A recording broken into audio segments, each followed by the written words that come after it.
দিদি দিদি, আপনার মতে শাশুড়ি মা কাকে বলে?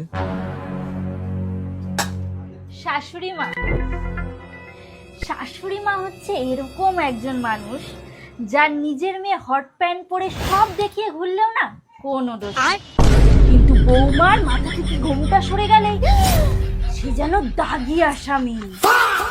শাশুড়ি হচ্ছে সে যার জামাই মেয়েকে ভালোবাসলে মহাদেব পেয়েছে, আর ছেলে বউকে ভালোবাসলে নির্ঘাত কালা জাদু করেছে।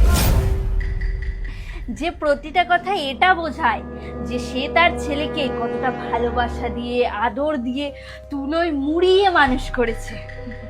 আর আমার মা বাবা তো আমাকে মিশো থেকে অর্ডার করেছে। যে প্রতিটা কথায় কথায় এটা বলে মেয়ের বাবারা নাকি তার ছেলের জন্য লাইন দিয়েছিল, আর আমার মা বাবা তো রাস্তায় বাটি হাতে বসে। আর এত কিছুর পরেও আমার এই গুণধর স্বামী বলে শাশুড়ি মাকে মা ভাবতে। এবার এনাকে কে বোঝাবে?